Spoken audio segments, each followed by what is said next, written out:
Karma means work. The Sanskrit word karma means work. But the other meaning of karma is causality. Here I'm quoting from Vivekananda. Karma means causality, the law of karma. This is something that is sort of universal to Indian thought. All schools of Hinduism, all schools of Buddhism, Jainism, ancient philosophy, all ancient Indian philosophers, whatever they believe, except the materialists, of course, the Charvakas, all the others, they all agreed on karma, causality. And that's sort of common sense. If you are a reasonable person, even the higher animals have this understanding of causality. If you do this, that will happen. Even, I think, B.F. Skinner here in New York, I think, 1920s, he taught pigeons and rats and how to use causality, trained them. So causality is something that's inherent to us. And it was a common idea, axiomatic in Indian philosophy. What is causality? Causes have effects. Actions have consequences. Just this much, but extended to the moral life of human beings. So it goes like this. The basic form of the law of karma. Consciously done, good action, good moral action. Sanskrit word, dharma.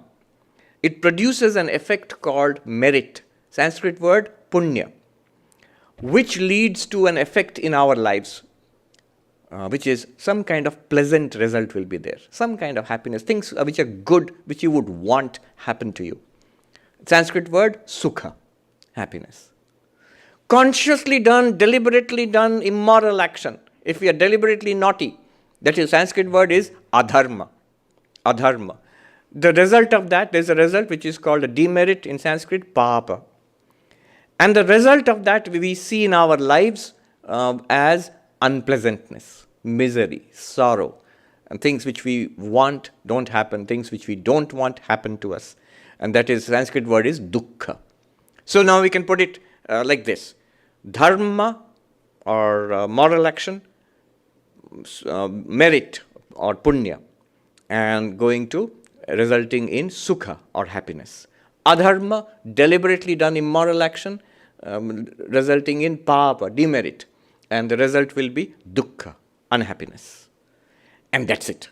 So what we see in our lives as pleasantness or unpleasantness, sukha and dukkha, are the results of what we have done. But you might say, doesn't seem to work. It works only if you extend it to past lives. And what we do in this life will give rise to pleasantness and unpleasantness, and that also works only if we extend it to future lives. And therefore you see as a logical implication of karma, as a necessary corollary of karma is reincarnation, punarjanma. That's why in all schools of Indian philosophy, again with the exception of the materialists, all schools of Indian philosophy, they accept, all darshanas, Indian darshanas accept multiple births. Past lives, future lives, we continue to exist.